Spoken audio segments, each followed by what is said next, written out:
আসসালামু আলাইকুম গাইস, আশা করি সবাই ভালো আছেন। এটা আমার বড় ভাইয়ের মোবাইল, সখীপুর তার বাসা, আমার বাসা সখীপুর। তো বেশি কথা বলবো না, বলতে চাই একটা কথা, সেটা হচ্ছে জীবনে হাসতে হবে। ঠিক আছে, হাসি সম্পর্কে এখন আমার বড় ভাই কিছু কথা বলবে। ঠিক আছে বড় ভাই, কিছু বলেন। বলেন হাসলে আপনি যত হাসবেন আপনার দিল ভালো থাকবো, আপনার হার্ট ভালো থাকবো। আপনার হার্ট ভালো থাকলে আপনি ভালো থাকবেন। তবে আপনি সুস্থ থাকার জন্য আপনার হাসির কোনো বিকল্প নাই। যত কঠিন মুহূর্ত থাক, যত দুঃখ হয়ে থাক, হাসি খুশি থাকেন, আপনি ভালো থাকবেন। ধন্যবাদ বড় ভাইকে সঠিক একটা তথ্য দেওয়ার জন্য। কারণ হাসি খুশি থাকাটা হচ্ছে মানুষের মেন।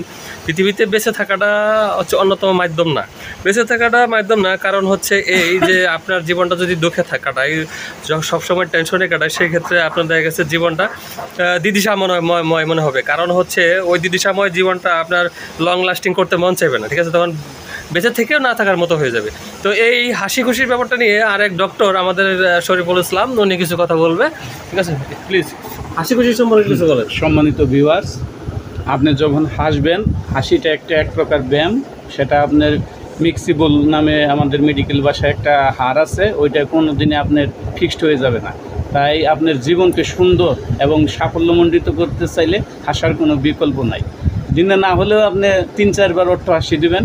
অট্ট হাসি দিলে আপনার হার্টটা পুরোপুরি কার্যক্ষমতায় ফিরে আসবে। ধন্যবাদ। আসসালামু আলাইকুম গাইস, এই পর্যন্তই। সবাই আশা করি ভালো থাকবেন। আমার নতুন ইউটিউব চ্যানেল, এই চ্যানেলে আগের একটা দিয়েছিলাম, ওটা স্ট্রাইক খাইছি। স্ট্রাইক আপনার 3 নভেম্বর খুলবে, অবশ্যই আপনারা এটার ইনফরমেশন পাবেন। আসসালামু আলাইকুম, সবাই ভালো থাকবেন। সেক্ষেত্রে অবশ্যই নামাজ পড়বেন।